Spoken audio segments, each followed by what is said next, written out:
Gua nggak ngerti lagi nih permainan transfer ini, apalagi di kasusnya Sesko ini kasus yang menarik banget ini Sesko ini guys.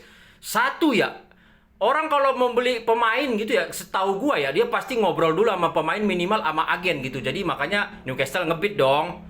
Tahu-tahu MU ngebid tapi lebih murah gitu. Gua nggak ngerti apakah Sesko ini udah ngomong juga ke pihak Manchester United-nya atau agennya juga udah ngomong, makanya tiba-tiba ujuk-ujuk Manchester United tiba-tiba nawar lebih murah. Berarti kan Sesko ini mungkin ada ngomong dia lebih tertarik ke MU kan, makanya MU-nya berani ngebid lebih murah gitu. Karena kalau hitung-hitungan dagang ya pasti jualnya ke Newcastle dong gitu, dan nggak mungkin juga kayaknya agen atau Sesko ini nggak ngobrol dulu sama pihak Newcastle kan.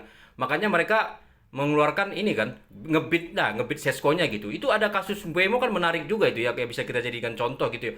Mbeumo itu Newcastle juga tertarik, dia kan juga ngomong, dia banyak ngomong sama manajer-manajer dan kita tahu Newcastle pasti ada salah satunya gitu. Tapi Mbeumo-nya itu lebih tertarik ke MU, jadi Newcastle dan klub-klub lain nggak ada ngebit kan.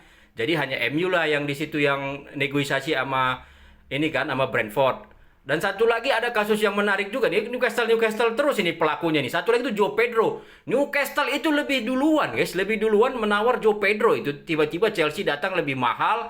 Nah, Joe Pedronya lebih tertarik ke Chelsea. Itu masuk akal karena lebih mahal. Dan ini ya kita mengerti, ini MU-nya nawar lebih murah. Apa mungkin dia ke MU gitu? Kalau hitung-hitungan dagang sih udah pasti ke Newcastle yang nawar lebih mahal gitu.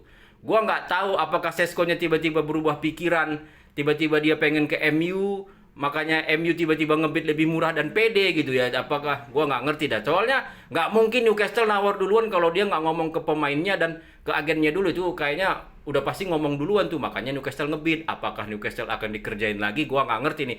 Apakah ini hanya akal-akalan MU biar harga Sesko itu lebih mahal? Gua juga nggak ngerti. Ini udah permainannya klub-klub dan Fabrizio Romano udah kayaknya yang mengerti nih. Kalau menurut kalian gimana teman-teman? Boleh di komen guys ya. Thank you.